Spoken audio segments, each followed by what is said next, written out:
ഓം സദാശിവസമാരംഭാം ശങ്കരാചാര്യമധ്യമാം അസ്മദാചാര്യപര്യന്താം വന്ദേ ഗുരുപരമ്പര. ശ്രുതിസ്മൃതിപുരാണാനാമാലയം കരുണാലയം നമാമി ഭഗവത്പാദം ശങ്കരം ലോകശങ്കരം. എല്ലാ സജ്ജനങ്ങൾക്കും വിനീത പ്രണാമം. ശ്രീമദ് ഭഗവത്ഗീതയിലെ 6-ാമത്തെ അധ്യായമായ ധ്യാനയോഗം, ആ ധ്യാനയോഗത്തിലെ 11-ാമത്തെയും 12-ാമത്തെയും ശ്ലോകത്തെയാണ് നമ്മൾ നോക്കുന്നത്. ഈ 11, 12 ശ്ലോകങ്ങളിലൂടെ യോഗം എങ്ങനെയാണ് അഭ്യസിക്കേണ്ടത്, യോഗം എന്തിനു വേണ്ടിയിട്ടാണ് അഭ്യസിക്കുന്നത്, ഇതാണ് പറയുന്നത്.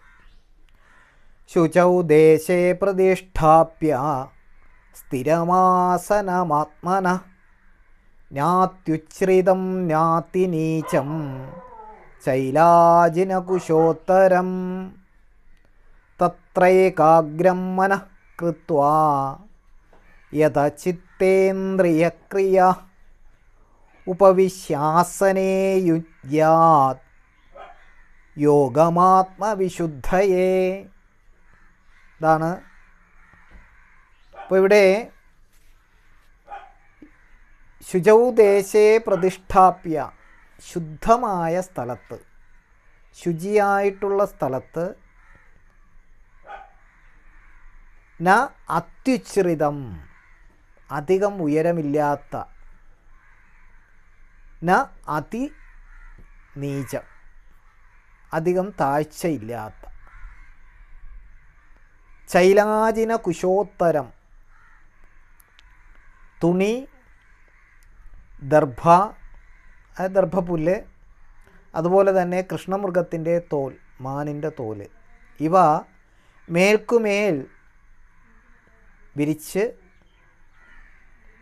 തൻ്റെ ഇരിപ്പിടത്തെ സ്ഥിരമാക്കുക. ഉപവിശ്യ, അതിലിരിക്കുക. അതിലിരുന്നിട്ട് ഏകാഗ്രകൃത്വ, മനസ്സിനെ ഏകാഗ്രമാക്കണം. യഥചിത്തേന്ദ്രിയക്രിയ, യഥ ചിത്ത ഇന്ദ്രിയ ക്രിയ, ചിത്തത്തിൻ്റെയും മനസ്സിൻ്റെയും ഇന്ദ്രിയങ്ങളുടെയും ക്രിയകളെ, അതിൻ്റെ പ്രവർത്തനങ്ങളെ അതിനെ നിയന്ത്രിക്കണം.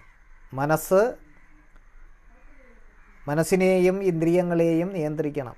നിയന്ത്രിച്ചുകൊണ്ട് ആത്മവിശുദ്ധയെ, എന്തിനായിക്കൊണ്ടാണ് യോഗം? ആത്മശുദ്ധിക്കായിക്കൊണ്ട് യോഗം അഭ്യസിക്കണം. അപ്പോൾ നല്ലപോലെ പ്രധാനമായിട്ട് നല്ല ശുദ്ധമായ സ്ഥലം തിരഞ്ഞെടുക്കണം. ശുദ്ധമായ വായു, ശുദ്ധമായ ജലം, അങ്ങനെ ശുദ്ധമായ ഒരു അറ്റ്മോസ്ഫിയർ. ആ ശുദ്ധമായൊരു അറ്റ്മോസ്ഫിയർ വന്നാൽ മാത്രമേ ബാക്കിയുള്ളതൊക്കെ ശരിയാവുള്ളൂ. കലുഷിതമായിട്ടുള്ള അവസ്ഥയിൽ നമ്മൾ പോയി അവിടെ മനസ്സിനെ ഏകാഗ്രമാക്കിക്കൊണ്ട് യോഗം അഭ്യസിക്കണം എന്ന് വിചാരിച്ചാൽ അത് നടക്കുന്ന കാര്യമല്ല. അതുകൊണ്ടാണ് നമ്മുടെ മുനീശ്വരന്മാരും മഹാത്മാക്കളുമായിട്ടുള്ള ആളുകൾ അവർ അങ്ങനെയുള്ള സ്ഥലങ്ങളെ തിരഞ്ഞെടുക്കുക. അധികം ആളുകളൊന്നും തിരക്കൊന്നുമില്ലാത്ത, ശാന്തമായിട്ടുള്ള, സ്വച്ഛന്തമായിട്ടുള്ള, സ്വസ്ഥമായിട്ടുള്ള, നല്ല പ്രകൃതിയുടെ വലിയ അപകടകരമായിട്ടുള്ള അവസ്ഥയൊന്നും ഇല്ലാത്ത സ്ഥലം, അത് അധികം ഉയരമില്ലാത്തതും അധികം താഴ്ചയില്ലാത്തതും, അതായത് സാധാരണ ഒരു നിരപ്പായിട്ടുള്ള ഒരു സ്ഥലം. അവിടെ മാത്രമേ സ്വസ്ഥതയുണ്ടാവൂ. അതുപോലെ തന്നെ ഈ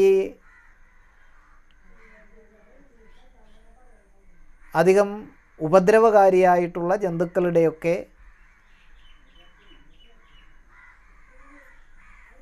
വലിയ ശല്യമില്ലാത്ത സ്ഥലം, അങ്ങനെയുള്ള സ്ഥലത്തെയാണ് അപ്പോൾ യോഗത്തിന് ഏറ്റവും പരമമായിട്ടുള്ള പ്രധാനമായിട്ടുള്ള ഒരു കാര്യം ശുദ്ധമായ, സ്വസ്ഥമായ, സുന്ദരമായ, ശാന്തമായ ഒരു സ്ഥലത്തെ, ആ സ്ഥലത്തെ കണ്ടെത്തുക. ആ സ്ഥലത്തിൽ സ്വസ്ഥമായി വിഹരിക്കുവാൻ, സ്വസ്ഥമായി ഇരിക്കുവാൻ സാധിക്കണം. അത് അധികം ഉയരമില്ലാത്തതും ന അത്യുച്ഛ്രിതം ന അതിനീചം, അതിനീചമല്ലാത്ത, താഴ്ചയില്ലാത്ത, അധികം ഉയരമില്ലാത്ത സമതലമായിട്ടുള്ള ഒരു സ്ഥലം. അവിടെ ശാന്തമായ പർണശാല പോലെ എന്തെങ്കിലും അത് അവിടെ സ്വസ്ഥമായിരിക്കാനുള്ള സ്ഥലം കണ്ടെത്തിക്കൊണ്ട് ശൈലാജിന കുശോത്തരം, ദർഭപ്പുല്ല്, മാന്തോല്, അതിൻ്റെ മേളിൽ നല്ല അധികം തണുപ്പോ അധികം ചൂടോ ഇല്ലാത്ത തുണി, കമ്പിളി പോലുള്ള തുണി. അധികം ചൂടും ഉണ്ടാകാൻ പാടില്ല, അധികം തണുപ്പും ഉണ്ടാകാൻ പാടില്ല. എന്നാൽ മാത്രമേ ഇരിപ്പ് ശരിയാവുള്ളൂ. അതുകൊണ്ടാണ് യോഗാസനം അതിൻ്റെ നിർവചനം പറയുന്നത് സ്ഥിരം സുഖം ആസനം ഇത് യോഗാസനം. സ്ഥിരമായിട്ടും സുഖമായിട്ടും കൂടുതൽ സമയം ശരീരത്തെ മറന്നുകൊണ്ട് ഇരിക്കുവാൻ നമ്മൾ സ്വീകരിക്കുന്ന ഇരിപ്പുമുറയെ ആണ് യോഗാസനം എന്ന് പറയണത്. അത് ഏത് തരത്തിലിരുന്നാലും കുഴപ്പമില്ല, സ്ഥിരമായിരിക്കണം. ശരീരത്തിന് ഇളക്കമില്ലാതിരിക്കണം. അധികം ചലനമില്ലാതെ സ്വസ്ഥമായി ശരീരത്തെ മറന്നുകൊണ്ട് ഇരിക്കുവാൻ സാധിക്കണം. ആ സ്ഥിരമായും സുഖമായും ഇരിക്കുന്നതിന് വേണ്ടിയിട്ടാണ് ഈ വിധത്തിൽ ദർഭപ്പുല്ല്, അതുപോലെ തന്നെ കൃഷ്ണമൃഗത്തിൻ്റെ അല്ലെങ്കിൽ മാനിൻ്റെ തോല്, പിന്നെ തുണി, ഇതൊക്കെ വിരിച്ച് ഭംഗിയായി അടുക്കി സ്ഥിരമായി സ്വസ്ഥമായി ഇരിക്കത്തക്ക വിധത്തിലുള്ള ഇരിപ്പ് സ്ഥലം തയ്യാറാക്കണം. അതിലിരുന്നു കൊണ്ട് മനസ്സിനെ, ഇന്ദ്രിയങ്ങളെ ഒക്കെ ഏകാഗ്രമാക്കി. എന്തിനാണ് ഈ ശുദ്ധമായ സ്വസ്ഥമായ ഒരു സ്ഥലത്തെ കണ്ടെത്തുന്നത് എന്ന് ചോദിച്ചു കഴിഞ്ഞാൽ നമ്മുടെ മനസ്സിനെ, ഇന്ദ്രിയങ്ങളെ, പാഞ്ഞുകൊണ്ടിരിക്കുന്ന മനസ്സിനെ, പാഞ്ഞുകൊണ്ടിരിക്കുന്ന ഇന്ദ്രിയങ്ങളെ, ആ ഇന്ദ്രിയങ്ങളുടെയും മനസ്സിൻ്റെയും വ്യാപാരത്തെ അല്ലെങ്കിൽ പ്രവൃത്തിയെ നിയന്ത്രിച്ച് തന്നിലേക്ക് നിലനിർത്തണം. അപ്പോൾ അവയെ നിയന്ത്രിച്ചുകൊണ്ട് എന്തിനാണ് യോഗം അഭ്യസിക്കുന്നത് എന്ന് ചോദിച്ചു കഴിഞ്ഞാൽ ആത്മശുദ്ധിക്കായി കൊണ്ട് യോഗം അഭ്യസിക്കണമെന്നാണ്. ആത്മശുദ്ധിക്ക് വേണ്ടിയിട്ടാണ് യോഗം അഭ്യസിക്കുന്നത്.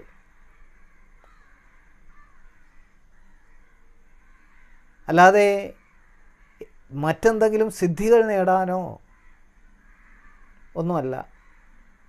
നമ്മുടെ മനസ്സിനെ പവിത്രമാക്കുക, ആത്മാവിനെ ശുദ്ധീകരിക്കുക,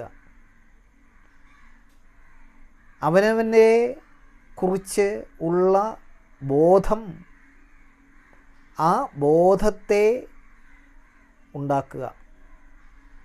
അവനവനെക്കുറിച്ചുള്ള ബോധത്തെ ഉണ്ടാക്കണമെങ്കിൽ അവനവൻ ആവശ്യമില്ലാത്ത പല കാര്യങ്ങളുമുണ്ട്. അതിനെ ത്യജിക്കണം. അതിനെ ത്യജിക്കുമ്പോൾ മാത്രമാണ്, അല്ലെങ്കിൽ ശാരീരികമായിട്ടുള്ള, അല്ലെങ്കിൽ മനസ്സിന്, അല്ലെങ്കിൽ ഇന്ദ്രിയങ്ങൾക്ക് ഇഷ്ടമായിട്ടുള്ള സുഖത്തെ ത്യജിച്ചുകൊണ്ട് അവനവനിലേക്ക്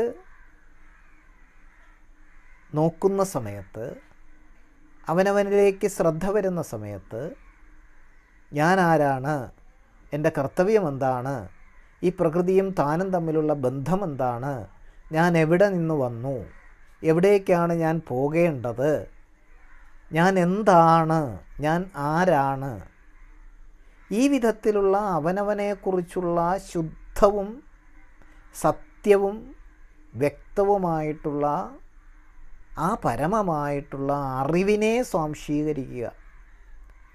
ഈ അറിവിനെ സ്വാംശീകരിക്കുമ്പോൾ സ്വാഭാവികമായിട്ട് ആത്മവിശുദ്ധി നേടും. ഈ ആത്മവിശുദ്ധി നേടിക്കഴിഞ്ഞാൽ പിന്നെ അവിടെ രണ്ട് എന്ന ഭാവമില്ല. ഏകം എന്ന അവസ്ഥയെ ഈ പ്രകൃതിയിലുള്ള സർവചരാചരങ്ങളായിട്ടുള്ള എല്ലാം താൻ തന്നെയാണ്, അല്ലെങ്കിൽ തൻ്റെ ഭാഗം തന്നെയാണ്, എല്ലാറ്റിലും വിരാജിക്കുന്നത്, എല്ലാറ്റിലും സ്പന്ദിക്കുന്നത്, എല്ലാറ്റിലും നിറഞ്ഞു നിൽക്കുന്നത് ഒരേ ചൈതന്യം തന്നെയാണ് എന്ന പരമമായിട്ടുള്ള അറിവിനെ സ്വാംശീകരിക്കുവാൻ സാധിക്കുമ്പോൾ മാത്രമേ ആത്മവിശുദ്ധി ഉണ്ടാവുള്ളൂ.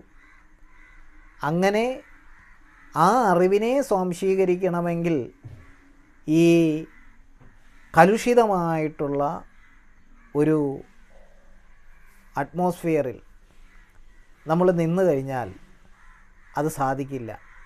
അതുകൊണ്ട് നമ്മൾ ശുദ്ധമായ സ്ഥലത്തെ, നല്ല അന്തരീക്ഷത്തെ നമുക്ക് നിർഭയത്വത്തോടു കൂടി, മനസ്സിനെ നിശ്ചഞ്ചലത്വമില്ലാത്ത വിധത്തിൽ, ഒന്നും നമ്മളെ നിയന്ത്രിക്കാത്ത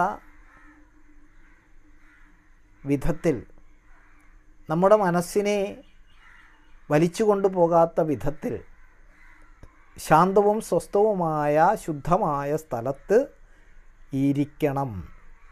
അവിടെ തുണി, ദർഭപ്പുല്ല്, അതുപോലെ തന്നെ മാനിൻ്റെ തോല് മുതലായവ ക്രമപ്രകാരം അടുക്കി വളരെ ശാന്തമായിട്ട് സ്വസ്ഥമായിട്ട് ഇരിക്കുവാൻ സാധിക്കണം. അങ്ങനെ ഇരിക്കുമ്പോൾ ഇരുന്നു കൊണ്ട് യോഗത്തെ അഭ്യസിക്കണം.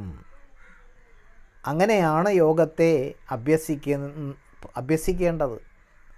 എന്തിനാണ് യോഗത്തെ അഭ്യസിക്കേണ്ടത് എന്ന് ചോദിച്ചു കഴിഞ്ഞാൽ ആത്മവിശുദ്ധിക്ക് വേണ്ടിയിട്ടാണ്. ആത്മവിശുദ്ധിക്ക് വേണ്ടിയിട്ടാണ് യോഗത്തെ അഭ്യസിക്കേണ്ടത് എന്നാണ് ഈ രണ്ട് ശ്ലോകങ്ങളിലൂടെ, ധ്യാനയോഗത്തിലെ 11, 12 ശ്ലോകങ്ങളായിട്ടുള്ള ഈ രണ്ട് ശ്ലോകങ്ങളിലൂടെയും ശ്രീമദ് ഭഗവത്ഗീത നമ്മളോട് പറയുന്നത്. നമസ്തേ.